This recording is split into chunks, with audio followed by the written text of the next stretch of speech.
Maths कट्टा या YouTube चॅनलवर आपणा सर्वांचे हार्दिक स्वागत.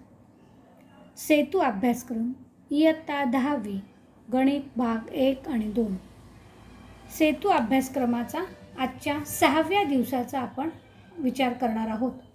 आजचा घटक आहे युक्लिडची भूमिती, युक्लिड्स जॉमेट्री, आणि उपघटक आहे सशर्त विधान, व्यत्यास आणि प्रमेयाची सिद्धता. इंग्रजीमध्ये याला म्हणतो आपण कंडिशनल स्टेटमेंट. सशर्त विधानं म्हणजे conditional statement, converses and proof.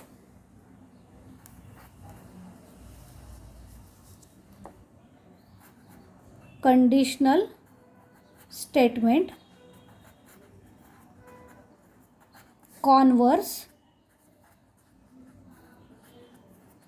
आणि प्रूफ ऑफ द थेरम्स.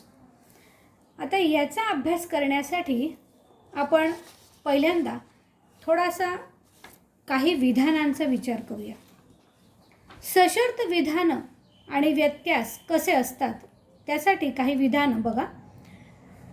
विद्यार्थ्यांना आपण अनेकदा दैनंदिन जीवनामध्ये काही अटी टाकत असतो आणि जर तरच्या स्वरूपात काही विधानं करत असतो. उदाहरणार्थ, आज जर खूप पाऊस पडला तर कदाचित शाळेला सुट्टी मिळेल. म्हणजेच काय, जर पाऊस पडला तर शाळा लवकर सुटेल, म्हणजे ही शक्यता आहे. जर असं झालं तरच पुढचं काम होणार आहे. यालाच स्टेटमेंट जर तरच्या स्वरूपातलं म्हणता येईल, सशर्त विधान म्हणता येईल. तर नंतरचं विधान हे जर नंतरच्या विधानावर अवलंबून असेल. शाळा लवकर सुटण्यासाठी आधी पाऊस पडला तरच ते काम होणार आहे. म्हणजेच जर तरच्या स्वरूपातली जी विधानं आहेत त्याला सशर्त विधान म्हणतात. अनेकदा तुमच्या पालकांनीही तुम्हाला अभ्यासाच्या बाबतीत असं सांगितलं असेल, जर तुला परीक्षेत चांगले मार्क्स मिळाले तर तुला अमुक अमुक एखादी गोष्ट बक्षीस म्हणून आम्ही घेऊन देऊ. मग बक्षीस मिळण्यासाठी तुम्हाला काय करायचं आहे, तर जर नंतरचं विधान हे तुमच्याजवळ असलं पाहिजे, पूर्णत्व त्याचं असलं पाहिजे, म्हणजे तुम्हाला चांगले मार्क मिळालेले असले पाहिजेत. यालाच आपण पूर्वार्ध असं म्हणतो. सशर्त विधानानंतर मध्ये जर नंतरचं जे विधान असतं त्याला पूर्वार्ध आणि तर नंतरचं जे विधान असतं त्याला उत्तरांग असं म्हणतात किंवा उत्तरार्ध असं म्हणतात. आता विद्यार्थ्यांनो, तुम्हाला इंग्रजी मीडियमच्या विद्यार्थ्यांसाठी थोडं थांबायचं आहे. इंग्रजी मीडियमच्या विद्यार्थ्यांना हे शब्द अतिशय नवीन असतील, त्यांच्यासाठी पुन्हा एकदा सांगते. The statements which can be written in the if then form. सशर्त विधान जर तरचं स्वरूप म्हणजे if then form, then they are called as a conditional statement. They are called as a conditional statements. The part of the statement following if, the part of the statement following if, जर म्हणजे if, is called as a antecedent. antecedent म्हणजेच पूर्वार्ध किंवा पूर्वांग. and the part following then is called as a consequent. consequent म्हणजेच उत्तरार्ध किंवा उत्तरांग. मग आता इफ नंतर अँटीसिडंट, पूर्वार्ध म्हणजे काय, अँटीसिडंट, आणि तर नंतरचं उत्तरार्ध, उत्तरार्धाला आपण म्हणतो कॉन्सिक्वेंट. त्यानंतर आपण एक विधान बघूया, एक उदाहरण बघूया. विधान आहे, समभुज चौकोनाचे कर्ण परस्परांचे लंब दुभाजक असतात. आता याला इंग्रजीमध्ये सेमीच्या विद्यार्थ्यांनी बघा, समभुज चौकोन म्हणजेच रोम्बस आणि त्याचे डायगोनल्स म्हणजे कर्ण परस्परांचे लंब दुभाजक असतात, म्हणजे परपेंडिक्युलर बायसेक्टर. म्हणजे स्टेटमेंट काय आहे, the diagonals of the rhombus are perpendicular bisector of each other. हे एक स्टेटमेंट तुम्हाला दिले मुलांनो, तुम्ही ते वहीत लिहून घ्या स्टेटमेंट पुन्हा एकदा. The diagonals of rhombus are perpendicular bisector of each other. हे तुमचं स्टेटमेंट आहे. आता हे आपल्याला जर तरच्या स्वरूपात बदल करून लिहायचं आहे. म्हणजे आता तुम्हाला याच्यात हे वाक्य आहे, या वाक्यामध्ये जर आणि तर हे शब्द दिसत आहेत का? नाही. मग आता जर तर आणून आपल्याला हेच वाक्य अर्थ न बदलता लिहायचं आहे. म्हणजे काय? तर समभुज चौकोनाचे कर्ण आहेत ते. म्हणजे तो चौकोन आधी कसा असला पाहिजे? समभुज चौकोन असला पाहिजे. म्हणजे जर तो समभुज चौकोन असेल तरच त्याचे कर्ण काय होणार आहेत? लंबदुभाजक होणार आहेत. मग आपल्याला हे विधान लिहिण्यासाठी 2 भाग करायचे आहेत. जर नंतरच्या भागामध्ये आपल्याला तो समभुज चौकोन पाहिजे आहे आणि तर नंतरच्या विधानामध्ये नंतर आपल्याला त्याचे कर्ण परस्परांचे लंबदुभाजक असतात हे सांगायचं आहे. मग आता सशर्त विधान म्हणजेच कंडिशनल स्टेटमेंट कसं लिहायचं? If the given quadrilateral is rhombus, समभुज चौकोन म्हणजे काय म्हणतो आपण त्याला? रोम्बस.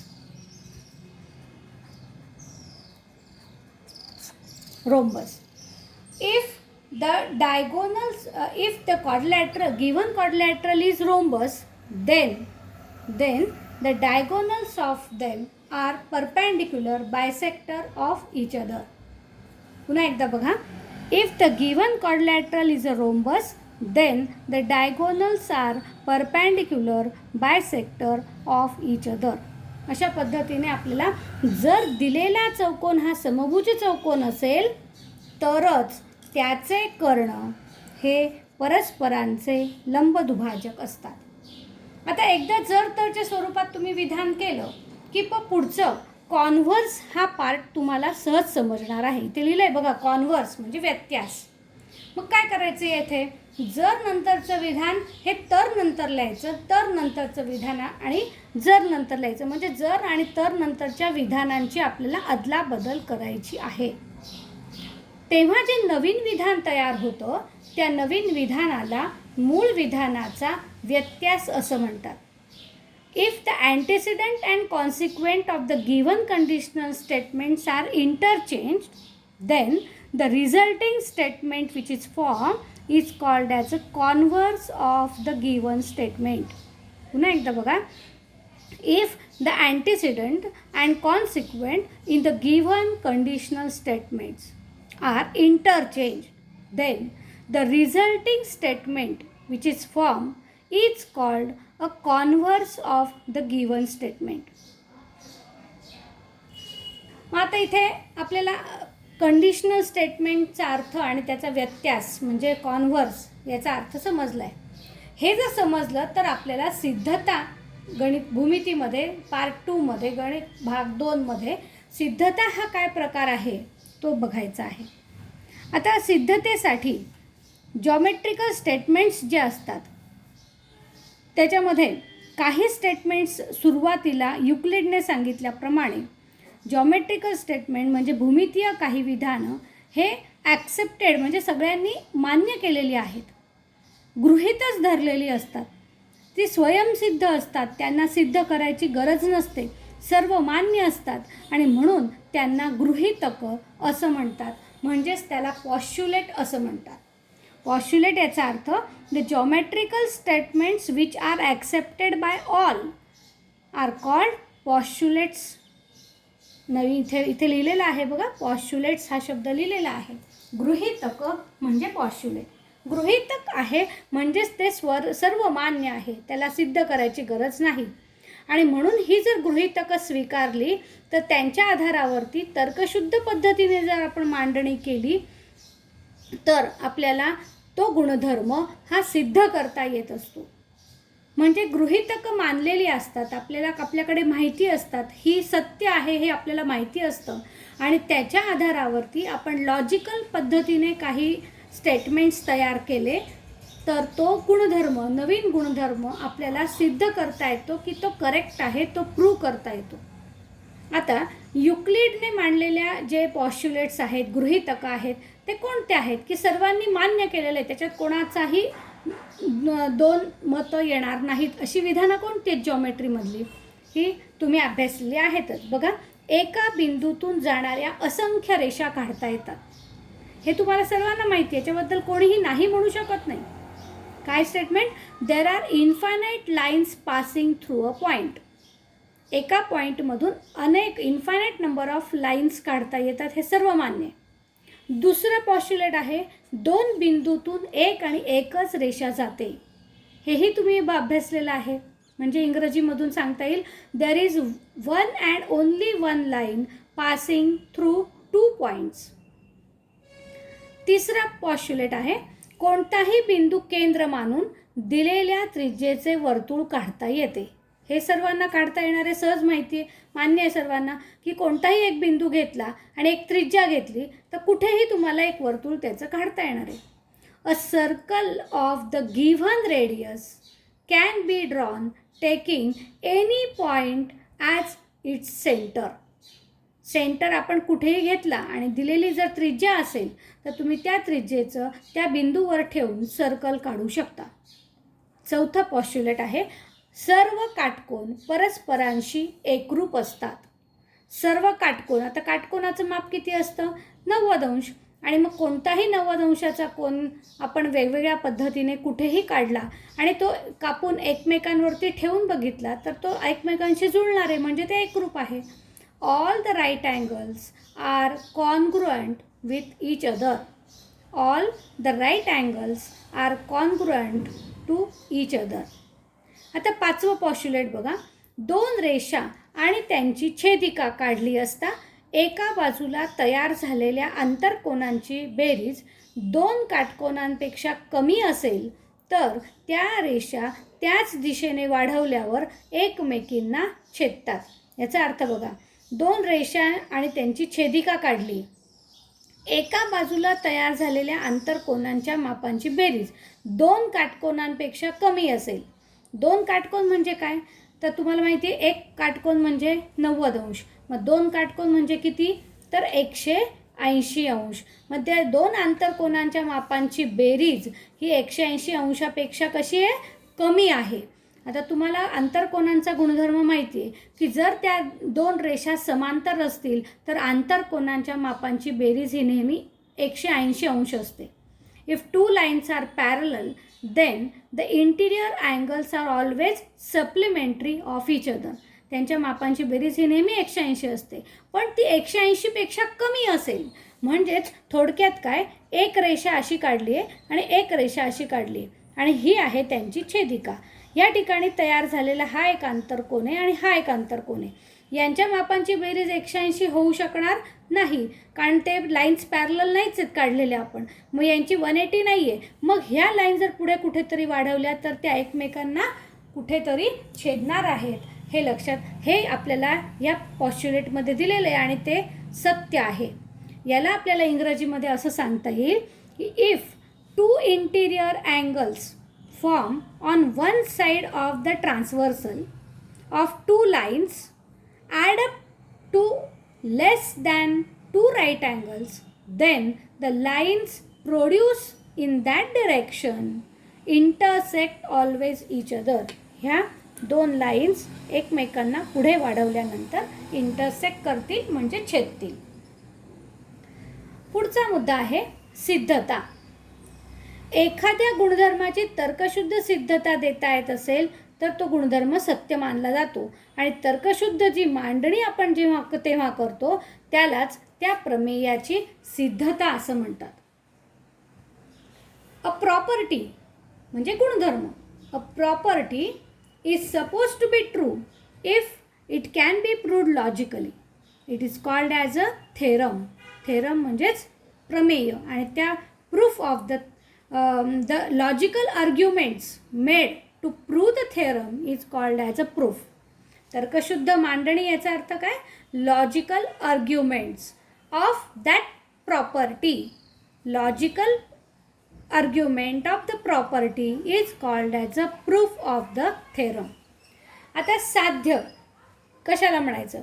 आता जेव्हा एखादं सशर्त विधान म्हणजे तुम्हाला कंडिशनल स्टेटमेंट दिलेलं आहे आणि ते विधान सत्य आहे असं आपल्याला सिद्ध करायचं असेल तर त्याच्यामध्ये आपण जर तरचं विधान वापरलेलं असतं. म्हणून जर नंतरचं जे विधान आहे ते पूर्वांग म्हणजेच आपल्याला गिव्हन असं म्हटलं जातं.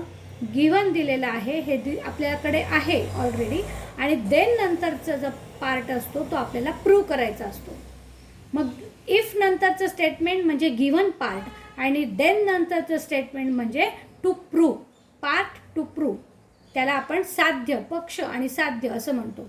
जर नंतरच्या विधानाला आपण पक्ष म्हणतो आणि तर नंतरच्या विधानाला आपण साध्य म्हणतो. हे जर नीट लक्षात ठेवलं तुम्ही तर तुम्हाला कोणत्याही एखाद्या विधानाची, गुणधर्माची सिद्धता लिहायला सांगितली तर तुम्हाला त्या विधानावरून आकृती काढता आली पाहिजे.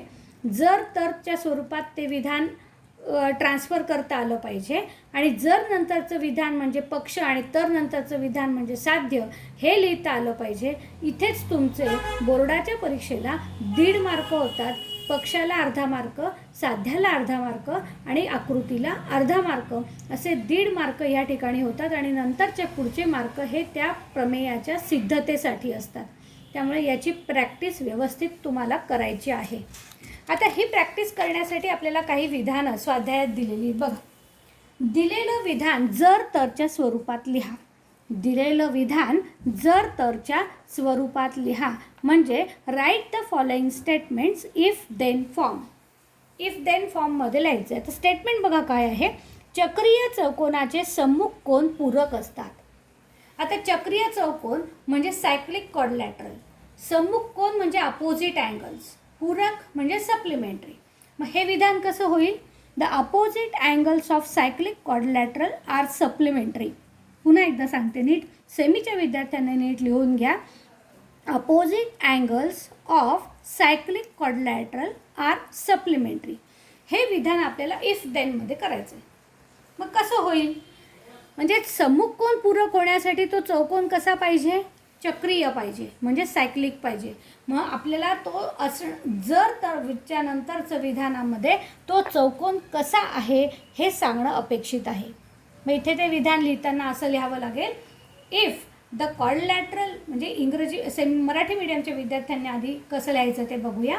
जर दिलेला चौकोन हा चक्रीय चौकोन असेल तर त्याचे सम्मुख कोन पूरक असतात. मग हेच विधान इंग्रजीमध्ये आपल्याला इफ देन फॉर्ममध्ये कसं लिहिता येईल. If the quadrilateral is cyclic, if the quadrilateral is cyclic then the opposite angles are supplementary angles. झालं. आता हा प्रश्न तुम्हाला नीट समजला आहे. आता पुढचं विधान बघा. पुढील विधानाचे व्यत्यास लिहा. व्यत्यास म्हणजे अदलाबदल करायची. आयताचे कर्ण एकरूप असतात. आता अदलाबदल करण्यासाठी जर तरचं विधान पाहिजे, पण हे विधान ऑलरेडी साधं विधान दिलेलं आहे, त्याच्यात जर तरचं विधान नाही आणि म्हणून जर नंतरचं विधान आणि तर नंतरच्या विधानात याच्यामध्ये आपल्याला बदल करून घ्यायचं आहे. आता जर तो चौकोन हा आयत असेल, जर दिलेला चौकोन हा आयत असेल तर त्याचे कर्ण एकरूप असतात. हे आपल्याला जर तरचं विधान झालं. मग आता आधी हे दिलेलं विधान आणि जर तरचं विधान आपण इंग्रजी मीडियमच्या विद्यार्थ्यांसाठी बघूया. The diagonals of rectangle are congruent. Diagonals of rectangle are congruent हे दिलेलं वाक्य आहे. याचं इफ देनमध्ये कसं लिहिणार. If the quadrilateral is a rectangle, if the quadrilateral is rectangle then the diagonals are congruent to each other. हे तुम्हाला आता समजलं असेल. आता पुढचं विधान, पुढचा प्रश्न आहे. पुढील विधानातील पक्ष आणि साध्य लिहा. याच्यात कोणतं पक्ष आहे तर जर नंतरचं विधान. वाक्य बघा कसं आहे. जर त्रिकोणाच्या तीनही बाजू एकरूप असतील तर त्याचे तीनही कोन एकरूप असतात. मग इथे हे पक्ष आहे आणि हे साध्य आहे. पक्ष आणि साध्य लिहिताना आपल्याला आता इंग्रजी मीडियमच्या मुलांनी हे वाक्य बघा कसं आहे.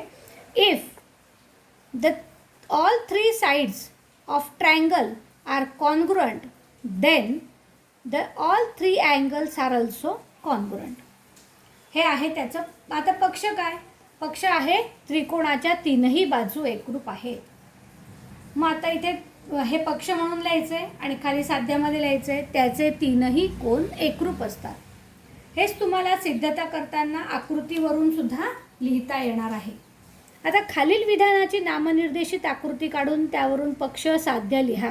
Draw the figure and then write down the given to prove from for the following. आता फर्स्ट स्टेटमेंट, दोन समभुज त्रिकोण समरूप असतात. हे जे विधान आहे याच्यासाठी आपल्याला जर तरचं विधान लागणार आहे पक्षासाठी आणि साध्यासाठी. जर दोन कोण समभुज त्रिकोण असतील तर ते समरूप असतात. बघा हां, जर दोन त्रिकोण समभुज त्रिकोण असतील तर ते समरूप असतात. इंग्रजी मीडियमच्या विद्यार्थ्यांसाठी हे विधान पुन्हा एकदा मी सांगते. Two equilateral triangles are similar. याला काय म्हणतो आपण? सिमिलर. सिमिलर म्हणजे समरूप, आणि याला म्हणतो आपण इक्विलॅटरल ट्रायंगल. Equilateral triangle. दोन समभुज त्रिकोण हे समरूप असतात. मग आता आपण हे आधी जर तर मध्ये लिहू तरच आपल्याला पक्ष आणि साध्य लिहिता येईल. If two triangles are equilateral then they are similar. आता याची आकृती काढायची आपल्याला.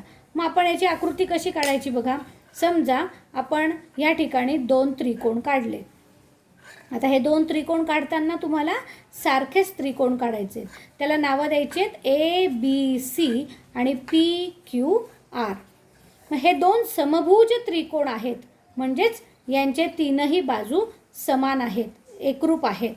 मग आता इथे आपल्याला पक्ष काय लिहायचं आहे? पक्ष triangle ABC and triangle PQR are equilateral triangle. समभुज त्रिकोण आहेत. मग आता साध्य काय करायचं आहे? तर हे दोन त्रिकोण समरूप असतात, म्हणजे देन दे आर सिमिलर.